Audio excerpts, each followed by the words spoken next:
A very good evening. Thank you very much for choosing GHOne TV. It's always a delight when we come your way with the latest happenings throughout the country. Well, tonight is no exception as we'll bring you all the updates you're looking forward to. So long as politics is concerned, we'll touch base with business. We'll bring you some sports updates. But before we do so, let's look at some of the top stories that we have for you tonight. Coming up in the next 60 minutes, MPs for Aguna West and Suhum allegedly backtrack on decision to go independent. How will this move impact decision to declare their seats vacant? Also coming up tonight, expected showdown in Parliament postponed as Speaker swerves Supreme Court by adjourning Parliament indefinitely. Well, what happens next tonight will bring you more on this bulletin. Would also stay in Parliament as Speaker files processes to vacate ruling of the Supreme Court. Meanwhile, Supreme Court Judge poo-poos happenings in Parliament, stating readiness to meet aggrieved persons in court. Later in business, CDD fellow berates a lack of accountability in tackling corruption related issues as a major cause of the rise in the canker. We're talking about corruption here. So tonight we have these and many other interesting stories making the 1 hour bulletin. Stay with us as we deliver nothing than the best of news making headlines in the country. Tonight we start with Insights. Insight is brought to you by Pepsodent Herbal for strong teeth and gums and Pepsodent Charcoal for natural whiter teeth.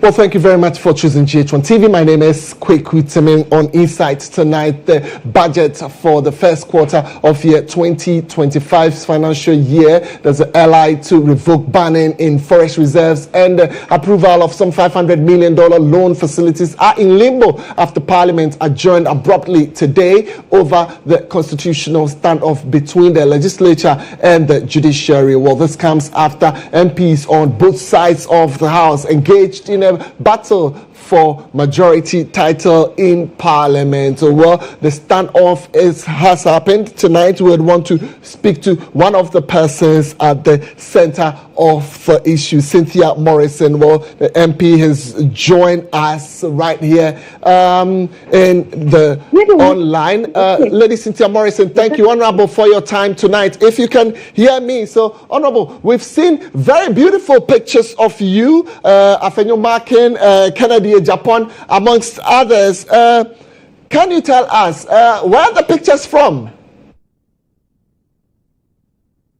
Hello. Yes, Honorable, if you can hear me. So, making rounds are pictures of you and Afenyo Markin, the leader, Kennedy, Japan, amongst others. We would want to find out if those pictures we're seeing are pictures coming out of a meeting with you today. Thank you and good evening to your listeners. These are normal pictures of Parliament. Today I went to Parliament, and we couldn't sit. So we went to our offices, had a brief hour. So yes, you had meetings with... There's so much noise in your, so I can barely hear you. I'm sorry, we can hear you now. Kindly make your point. I said I went to Parliament today. Unfortunately, we couldn't sit. So we had a caucus meeting. When I got there, so I had few interviews with my colleagues, and we took pictures. I just radio that I've been offered 50 million to step down, which is not true. I have not stepped down. Has offered me any money. So I'm surprised people report all over social media that I have stepped down and offered to step down. It is not true. So rumors of you no longer being in the race for the 9th Parliament, Cynthia Morrison is confirming that it's never true. It is not true. My leader said he's spoken to the media. I don't know which media it is, but it's not true. That was not issue. Let me find out from you. Did the party offer you anything to join their caucus? offer me anything to join their caucus? Of course, you've served as a minister. You've served in different capacities. Well, issues have gone wrong, maybe, but did the party come to you and plead with you today that, look, Cynthia, come back home. This is your home. As a minister, I never received a dime for being a minister. I only received my salary as a member of parliament. So I don't know where they offer money to step up or step down. Nobody has offered me any money. And it's a fine out for my youth. No, I just went to a normal parliamentary sitting. It did not happen. They had me. I have a couple of pictures with Temeng Martin and Kennedy and Norma Park. We have pictures in the chamber. We have pictures in our offices. So pictures doesn't mean anything. I don't even know who put the pictures out there to say that I've been offered anything. And do we ask the minority and the majority whether we offer money for anything? Nobody has offered me any money. Well, I haven't told anybody I'm stepping down.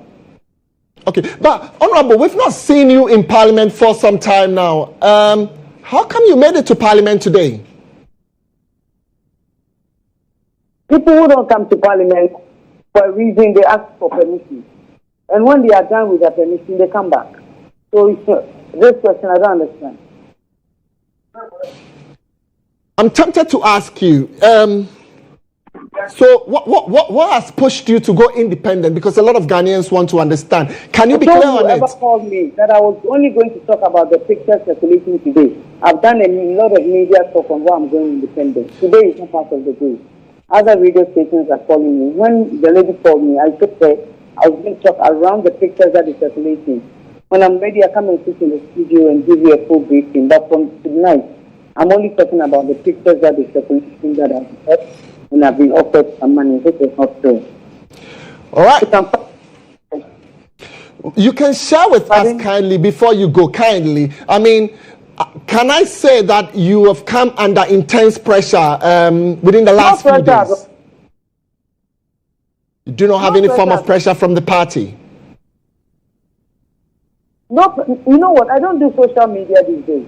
I am not on WhatsApp now, so I don't know anything that is happening. The only thing I know is that I'm working in my constituency. No pressure from your constituency? But no media pressure or whatever, I am not there, so I don't even know there's anything happening. From your constituents, those who voted for you to come to power, you've not had any pressure for them to rescind this decision? I told you I was going to talk around the picture circulating today. So please, if you can have a proper interview, I'm glad to come to the studio so that we can talk. I'm grateful. For your time. Radio stations are calling me. You know, it's news time. Definitely. I'm grateful for your time. Definitely, we'll be getting back to you. Thank you very much for your time. We've been interacting with Cynthia Morrison in there, giving her side. So if you had anything that Cynthia Morrison has backed down on her decision, no, she's confirmed it right here on our platform that no, I am still going independent. I have not changed my decision. And obviously, she is going to go by her decision. So yes, we would want to see what will come up later in the coming days.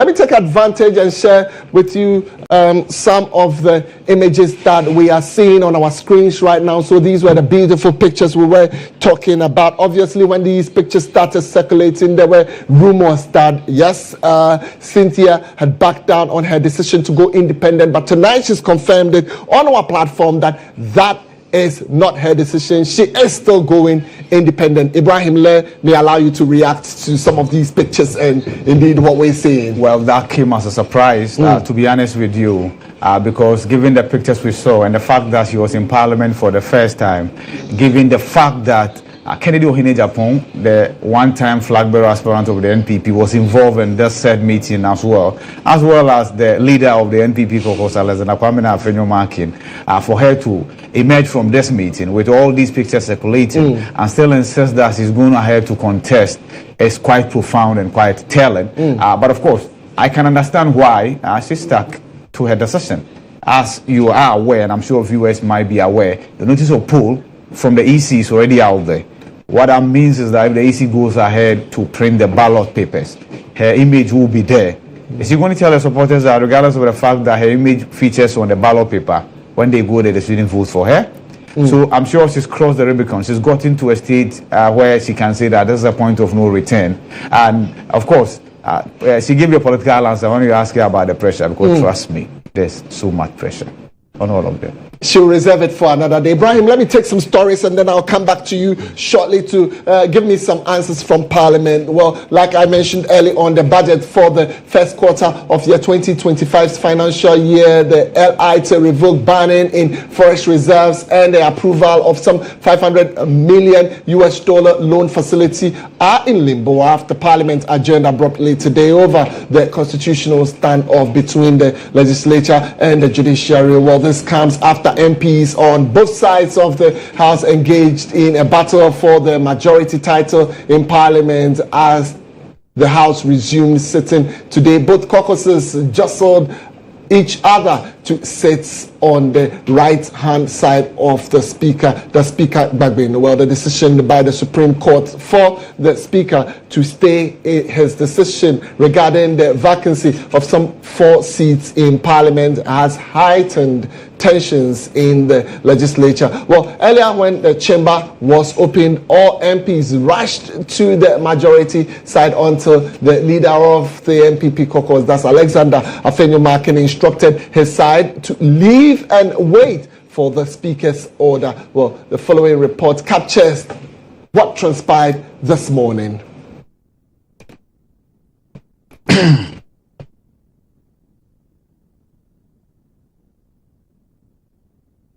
You images of what transpired in Parliament. Let me quickly move on and interact with Paul Chum Berema from the majority caucus side. Let's engage him on his thoughts on what has transpired in Parliament. Honorable, thank you very much for your time. Just share with me your initial reaction of what has transpired today in Parliament, and then we'll get to the details and answer some questions.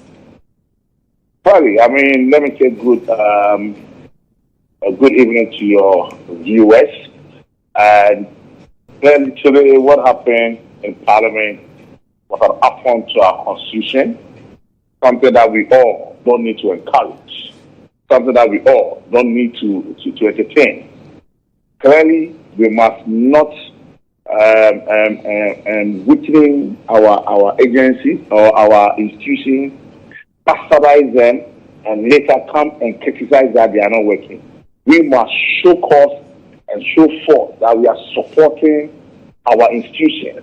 In the Supreme Court of our country has made a decision or has taken a decision. It is important that we all support that decision is enforced, not for people to ignore the decision, run around it as if there's nothing happening. That is something that we all don't need to entertain. That is something that we all need to speak against. That is something that we all must avoid. So I want to find out clearly from you, how would you react to the NDC side rushing in today and deciding that they would occupy the majority side? My brother Kweku, majority occupation in Parliament is not done in Parliament. It's done at the polls. For you to become majority side, it is not for a Speaker of Parliament to pronounce you a majority side. It's not for you to rush at dawn to go and sit there that you are a majority. It is for the good people of Ghana to give you an overwhelming vote and to elect your members of Parliament overwhelmingly for you to occupy that majority side. So clearly, why are our brothers trying to now use a Speaker to speak for majority? Is it because they've seen that the polls is not helping, the polls are not helping them? They've seen that clearly come December 7th, Ghanaians have rejected their president and have rejected them, and therefore they want to use ways and means to come and say they are majority. That cannot happen. That cannot be something that we want to say. You cannot just say that you want to avoid, you are a lawmaker, you are supporting the lawmaking in this country, and then try to flout the Supreme Court's rule or Supreme Court order. You cannot be a good lawmaker on that scale or on that court. So clearly, our brothers trying to now use Speaker to declare majority. I mean, Kweku, you and I know this can't happen. It never happened before. it is at the polls that these decisions are being taken. And December 7th, the good people, the good people of Ghana will take that decision for Ghana once more. Let me find out from you. So a short while ago, I spoke to Honorable Cynthia Morrison. I mean, seeing the images making rounds, everyone thought that, oh, she's backed down on her decision. But she's been firm, consistent, and saying that, look, I have not changed my decision. I am going independent. Are you disappointed? Not disappointed. That, you see, clearly, it's quite unfortunate. It's a process. It's a process that is ongoing. So I will not begrudge her saying that yes, that decision has not been arrived at the point. But indeed, if she says that she's going independent, it is not for the 8th Parliament. She is talking about the 9th Parliament. So yes, I am a member of the New Patriotic Party in the 8th Parliament. But come 9th Parliament, I want to go as independent. And there's nothing wrong with that. Because you are in GHOne. If you have a contract of 3 years, and you tell us that you serve notice to GHOne management that 3 months to the last of my contract, I won't work for GHA again. I want to go and work for Doma TV. Well, does it mean that you have abandoned your post? So, Honorable, if you have a clear, if you have a clear argument like this, then walking out today wasn't necessary. Why wouldn't you have stayed there No, we didn't walk out. No, we didn't walk out. At the time we got into the chamber, the speaker was not in there. So there was no proceeding. And indeed, if there are no proceedings, you don't expect you to go and sit in the chamber. So you couldn't have stayed. You couldn't have stayed for the speaker to come, so you could put your case through or argue. I have things to do also for my constituents. So if the speaker is not in, I have that latitude of time to do some work, to do some follow up. So I'll use that to follow up when he comes back, and then we can then come back. But indeed, when he came back, he actually also did not even try to cause us to come back, because clearly what he did was an affront once again to the Supreme Court, and it is not constitutional, and you don't expect us to participate in unconstitutionality because there has been a ruling. All that the speaker needed to have done was to say, okay, I gave a judgment, and my judgment has been fulfilled by the Supreme Court. So let's wait for the Supreme Court to come to for us to determine the finality of that case, and then we'll come back to my ruling. Therefore, everything goes back to normal. Ab initio, you move to where you are, and that is what the speaker should have done. That is what the speaker should have done. But rather, he went around it, and clearly ignoring the rules that and the order that the Supreme Court gave us. And we cannot participate in that. NPP is a law-abiding party.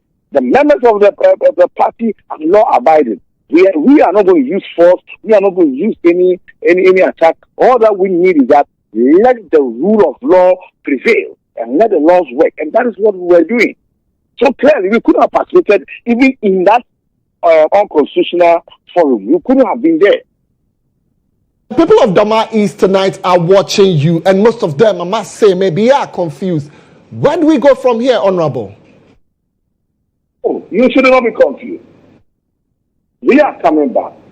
Our standing orders and the Constitution give us opportunity for us to recall Parliament. And we're going to trigger that. So we're going to recall Parliament very soon to ensure that government business that we're not able to do it. We do them before we go into the December polls. That is going to happen. I can confidently tell you that. All right, Honorable, thank you very much for your time. Indeed, giving us all the explanation there. But IB is still in the house, so he says, "Look, we're coming back." Can you emphasize on it? So is he actually implying? All that is required is 15% of members of Parliament appending their signature to a piece of paper, a petition, and sending it to the Speaker. And within 7 days, the Speaker will then be mandated by the Constitution to recall the House for an emergency sitting.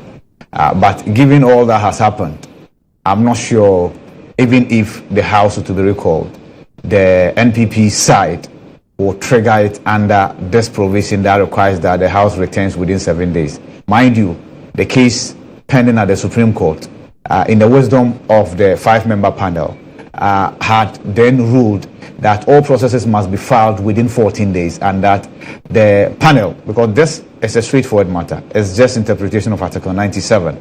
You don't have to call witnesses.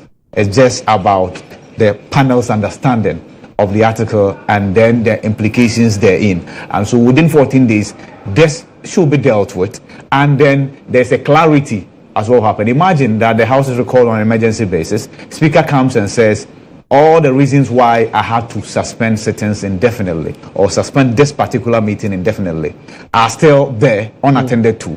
And so even though you have recalled Parliament, I'm suspending the meeting again.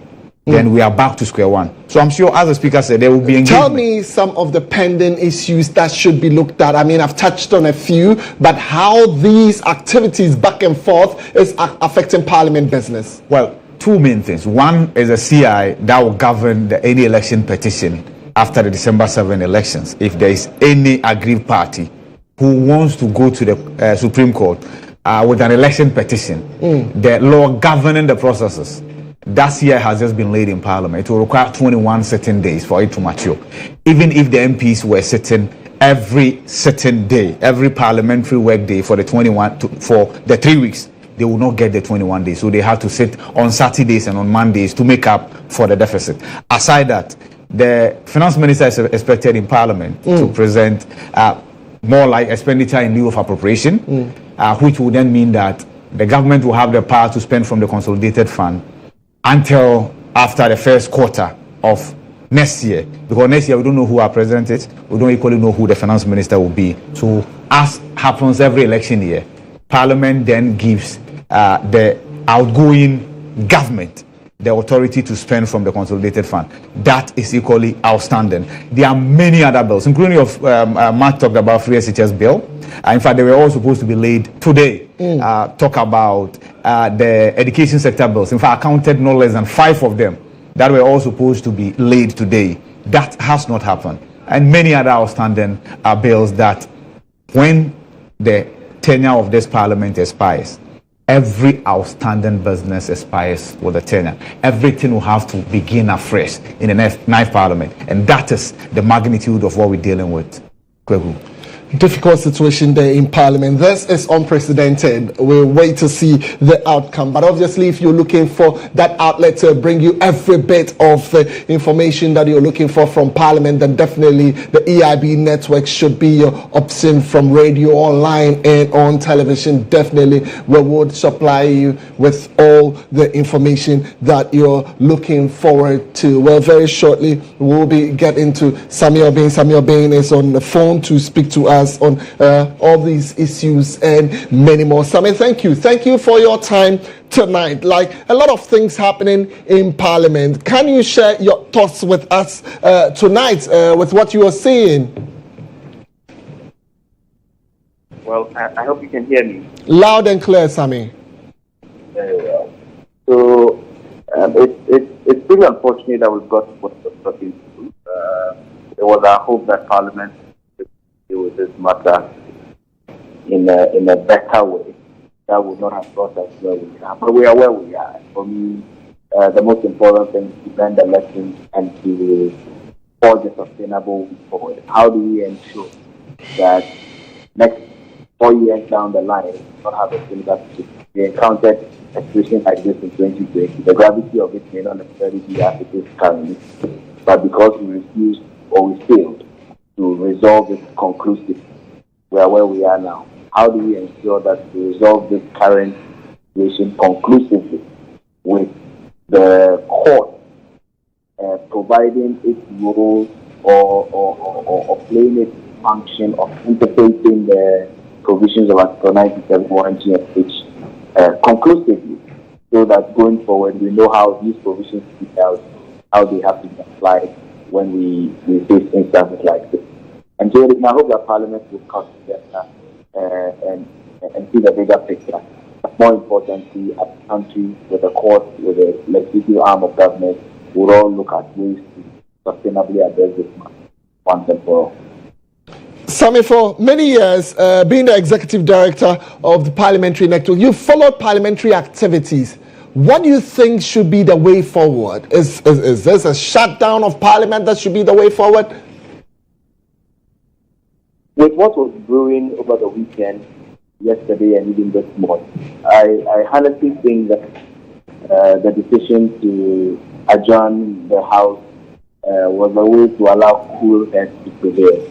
I believe that it provides a few days for both the majority and minority, or the NDC and NPP folks in Parliament, the executive branch of government, the legislature, and even the judiciary, to have sober reflection. Those who need to reach out to ensure that conversations are going on in the national interest. Those who need to show leadership, in bringing people to the table, having, the elders of the land, really, trying to broker a peaceful resolution of this matter. This adjournment allows for time for all things to take. Let's remember that in the beginning of 2021, when this Parliament started and we hit such a snag, it was out of the calm that we were able to get people to sit together to find an amicable resolution to the issues that were plunged with at the time. So I believe that this is actually be a perpetual shutdown of Parliament. It is an opportunity for cooler heads to prevail. It is an opportunity for our leaders to show leadership. And to really prove to us that on both sides of the aisle they have the national interest at heart and not just plain partisan politics in every single opportunity because it's election year. All right, so Sammy, the Supreme Court has spoken. The Speaker has shared his thoughts. The minority side have given in their arguments. The majority side have had their arguments. I want to find out from you, having followed Parliament all these years, sharing a lot with the media, what do you think really should be the way? I mean, if you are losing 4, does it automatically make you the minority side? Or, look, this is decided, just as somebody just shortly told me, at the polling station. That's where the minority or majority is made. So this is not a time to turn around. Can you share your vivid thoughts with us, having followed issues surrounding the Constitution and parliamentary issues? 4 years ago, when Speaker Kweku made a ruling on the case involving the former MP, it was the best opportunity for the MP then, or any of us, really, who qualified to come before the Supreme Court, just brought the matter up for a proper interpretation of Article 97, 1G and H. Unfortunately, we missed the boat, or we missed the bus. We thought that everything was all well and dry at the time, and we did not pursue this matter. And for me, this points to why we must take advantage of this opportunity to allow the court to pronounce on this issue conclusively, providing an interpretation of what actually 97, 1G and 8 means and its implications before an election year of members of parliament who are serving in the current parliament. I think if that pronouncement is made, we will have clarity and going into future election years, not have such situations, hanging around our neck. That really is the way to do it.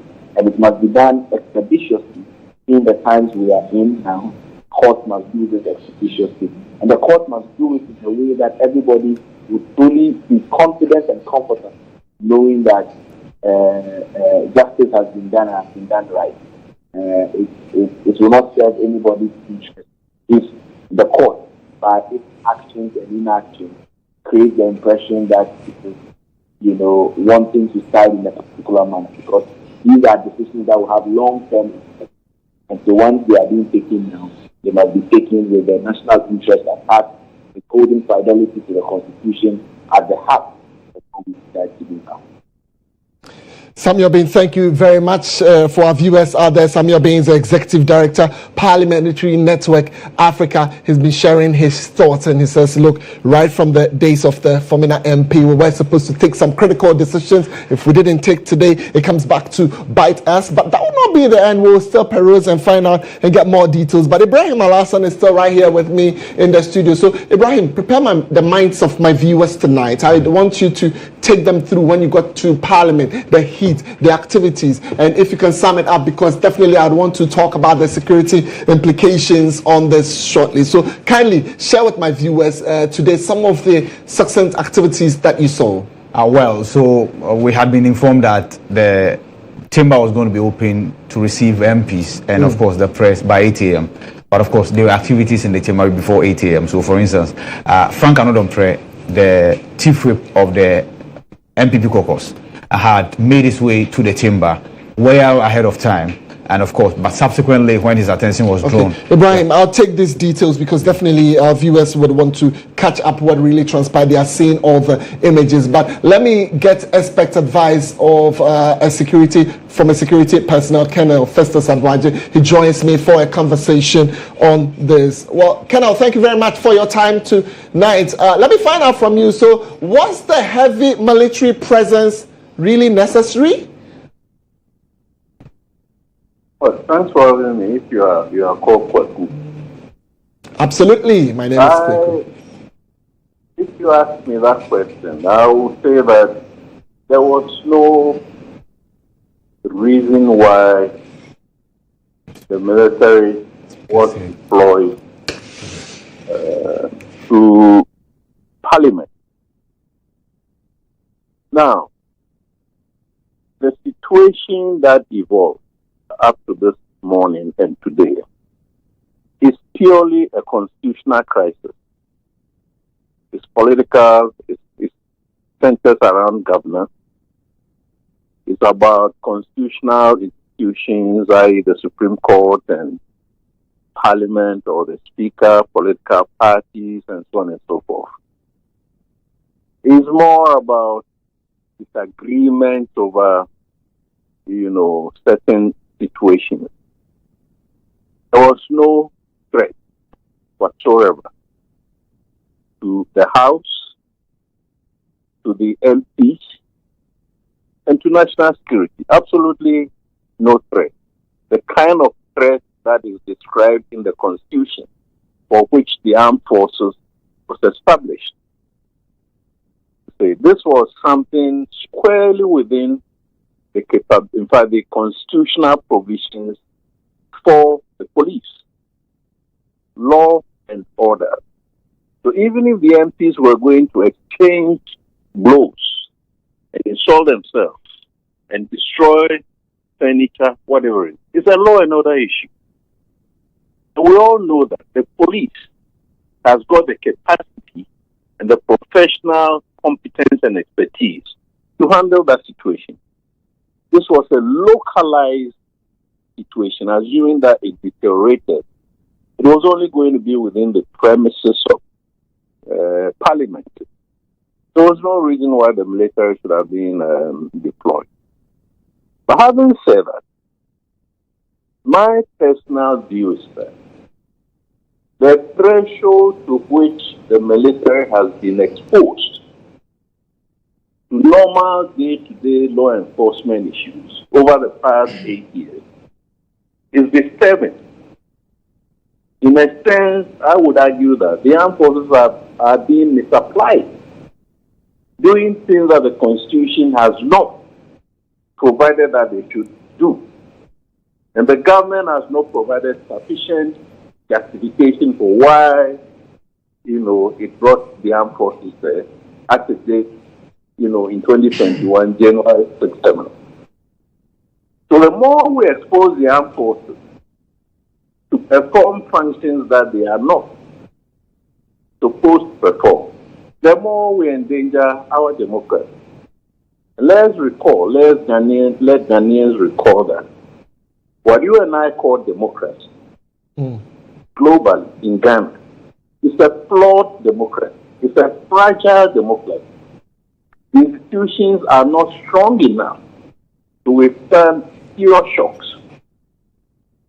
So when you elevate political disputes to the level where you deploy the armed forces, and assuming the armed forces open fire, for instance, you're going to kill MPs. And MPs are not enemies of the state. They have disagreement. No, but the Ghana Armed Forces have reacted and said, or come out to say that, look, this was one of our routine exercise that we conducted there. It was not for any special military activity. Yes. Kweku, excuse my being rude. We are not stupid, are we? If the armed forces has got exercises to perform, it must perform those exercises where there are national security exigencies. For instance, Galamsey. It is not in Parliament that the armed forces will claim that it was conducting an exercise. By the way, because the armed forces are not constitutionally mandated to undertake such security operations except in places like Boku, for instance, which is where the armed forces could go and exercise, these kinds of operations. The political authority that deploys them owes it as a responsibility to tell Ghanaians why it had considered it necessary to deploy the armed forces. I don't expect the armed forces to explain why they were there. The authority that gave them the order to deploy them must be the authority that explains. And that authority is the Commander-in-Chief, whose powers are delegated to the Ministry of Defense. If the armed forces will keep quiet in such situations, I think it will help to safeguard their integrity. More than entering into the political fray and saying things that they cannot be saying.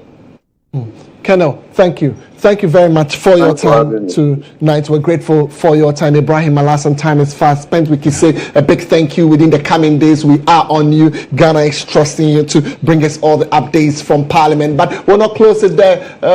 Reacting to this, we have a cross-section of the public expressing their respect and support for the Speaker of Parliament. That's Alban Bagbe's decision, calming. Saying it's the best possible solution for bringing about peace and calm down tensions in the House. Let's listen. The adjournment in the court today will be the indefinite suspension of Parliament pending when there is a resolve.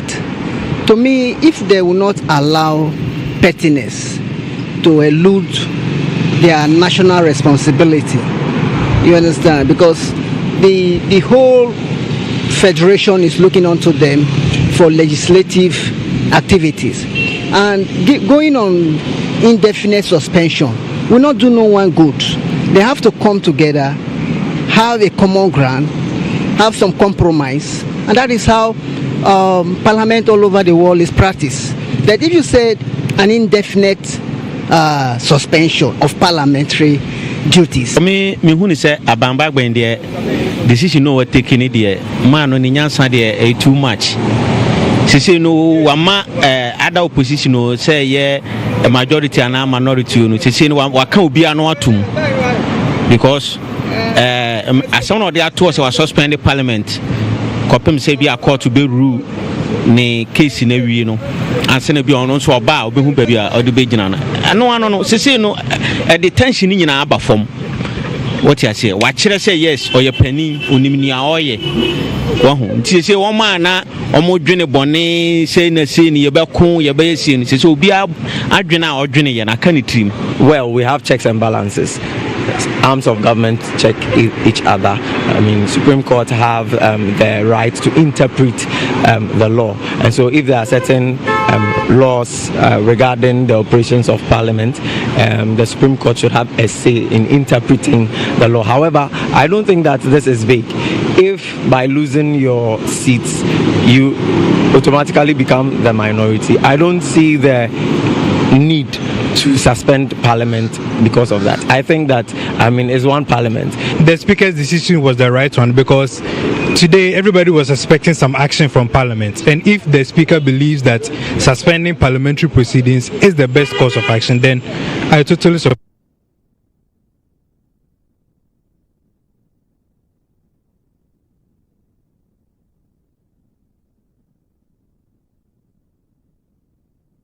All right, so just before we wrap it up on the inside, former Auditor General Daniel Yao Domelevo has stated that the interpretation of the Constitution is not exclusively the responsibility of the Supreme Court of Ghana. While speaking at a forum organized by the Crusaders Against Corruption in Koforidua on Tuesday afternoon, Domelevo stated that Article 34 of the Constitution grants citizens the right to interpret and apply the Constitution. He expressed concerns about the common belief that the Supreme Court is the only body qualified to interpret the Constitution, saying nobody should be deceived that the Supreme Court should always be interpreting the Constitution. My last admonition goes to the judiciary, especially the Supreme Court. I would like to admonish them that they should heed to the advice given them by the Minister of National Security, Honorable Kandapal, told them that if your interpretation is tilted so much towards us all the time, it will create a problem. How you see, it's creating problem. And I heard one quote, I don't know how true it is. If it is true, yesterday I read it somewhere that the former Chief Justice, Sophia Akufu, said the Supreme Court is now very predictable. If he actually said it, then I cannot agree more with him. Because most of you knew what the results was going to be before it came. I don't think we need that. We need professionalism. We have only one country, and the youth, you are my final people. I would like to talk to you. You are not angry enough. You are not angry enough. I don't know why. What makes you not so angry when you see these things going on? But don't translate your anger into violence. Violence will not help us. When the problem started in Kenya, people were calling for it and say, "Hey, my friend, you know what is going to happen? Go and burn Parliament. They will tax you and go and rebuild it. You pay for it again. Go and burn the what we call Jubilee House or the office of the president. Your tax." All right, so thank you very much for keeping faith with us. That's about all we have for you in Insights. We're coming back shortly with some more after this break. Do stay with us. We'll be back soon.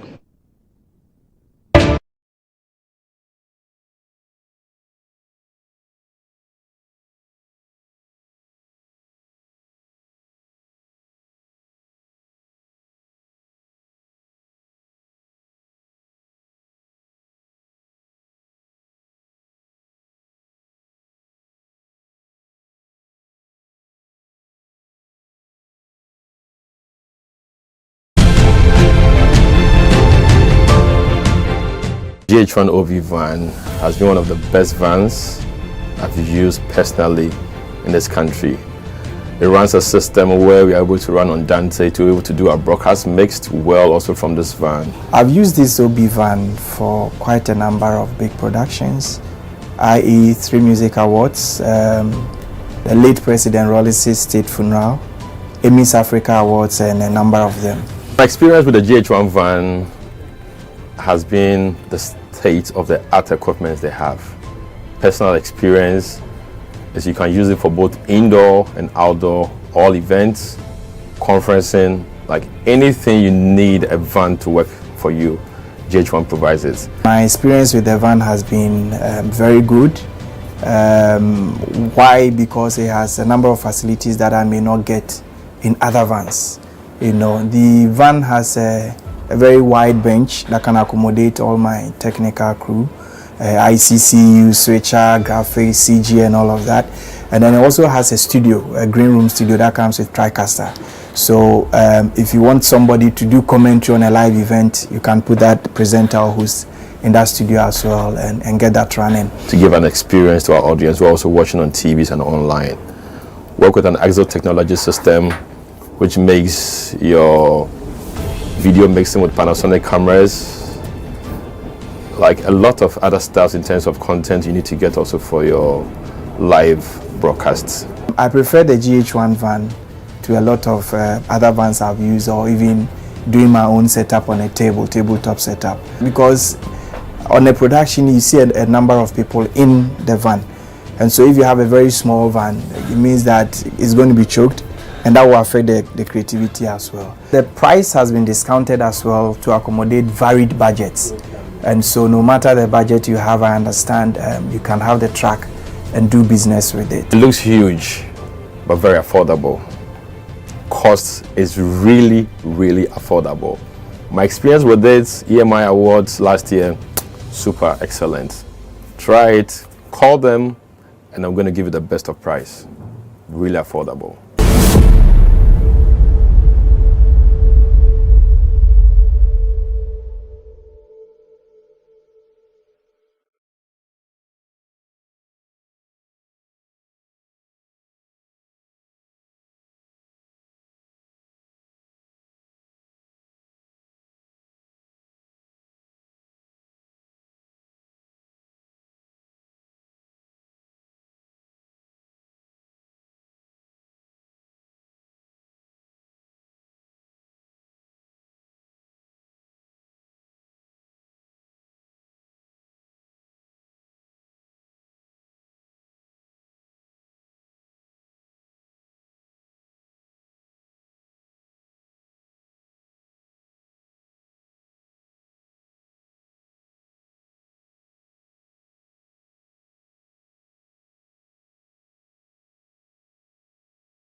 All is set for me to bring you the latest happenings from our world of business, and here Dr. GHOne of the Democracy Project and fellow at the Center for Democratic Development asserts the corruption surge stems from the persistent absence of consequences for individuals implicated in the Auditor General's annual reports. Well, according to Dr. Osai-Kwapong, this lack of accountability undermines deterrence, which should ideally prevent corruption. Well, he shared these insights at Ghana's Anti-Corruption Forum, assessing Ghana's anti-corruption efforts to bolster governance and accountability. He emphasized the need for stringent measures to combat corruption effectively. Well, it's creating the rules, building the systems. I mean, we've gone as far as even creating an office of a special prosecutor. So those institutional setup and designs are good, positive things that can help in the fight against corruption. Some way, somehow, even with all of these rules and these institutions, there is still a growing and deepening perception that we are not winning the fight against corruption. And part of it also has to do with the public sentiment, or the public is really not seeing enough punishment for people who are found or alleged to have engaged in acts of corruption. Yes, the president says something that I agree with all the time, which is not until you are in trouble, you don't appreciate due process. So that's very important. The due process question is very important. But you also cannot fight corruption just looking at the legal aspect of it. There's also the political aspect, what the public perceives. So sometimes, even if someone is under an allegation, for me, it is still good enough that, for example, you can ask the person to step aside whilst the investigation is going on. It is some of those actions that the public also likes to see, so that they can give the corruption fight a more positive rating. It takes a minimum, sometimes 4 or 5 years, even to be able to convict a person. All right, so that's about all we have for you in business. We're coming back shortly with some updates from our world of sports. Do stay.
Now, thanks for joining me here on Sports Brief. I am Monica Bukari.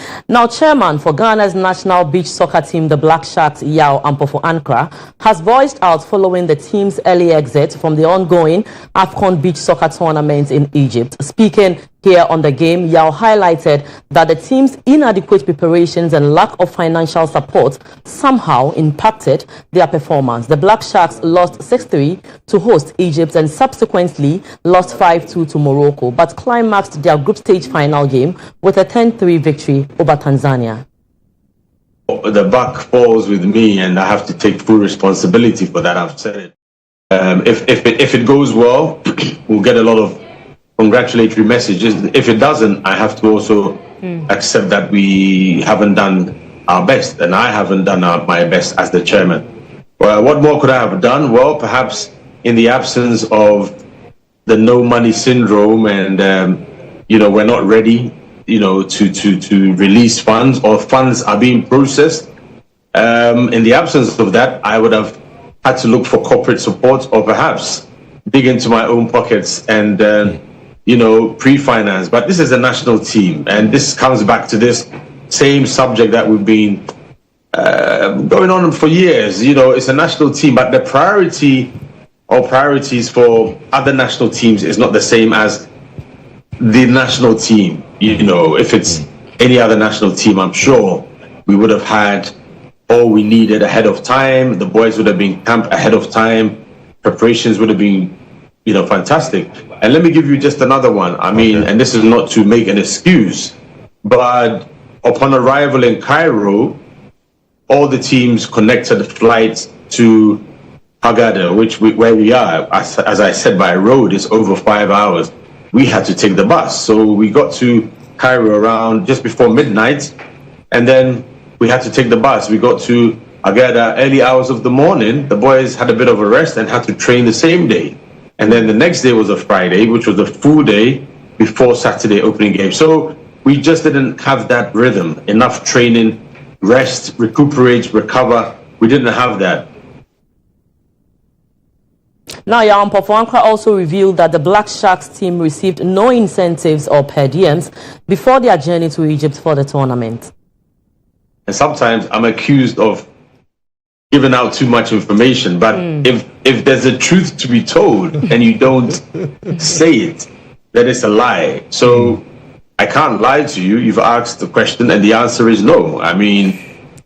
As a chairman, I don't know what the per diem is. I don't know what the players will get. And I'm sure this might come as a surprise to you, but Absolutely. This is a reality that we face. And there's a very thin line between pushing, lobbying, and literally begging and pleading for what the boys deserve. But all of this, we've told them to look to think about the games, to focus, to play, and to win. The money or the per diem, which is standard, shouldn't be an obstacle or challenge or a distraction. But since you've asked, the reality and the truth is that that's where we stand. And this is not the first time, something has to change. I don't know when, but this is the reality of the situation we find ourselves. And we're not making a fuss or noise about it. It's just a fact that must be put out there. And that's all we have for you in sports. My name is Monica Bukari Badu. Stay tuned. We have GHOne up next.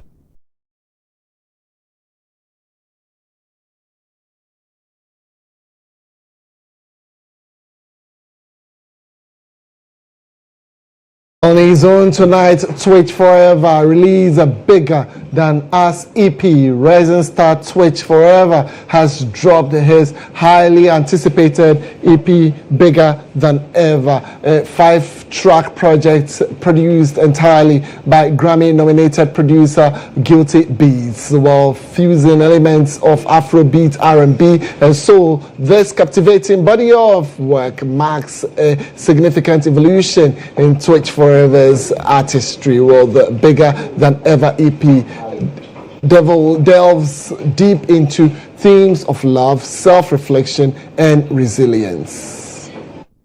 Bigger Than Us party experience.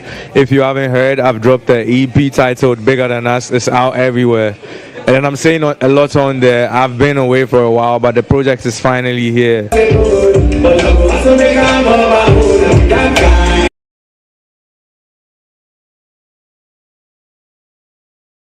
And then all I can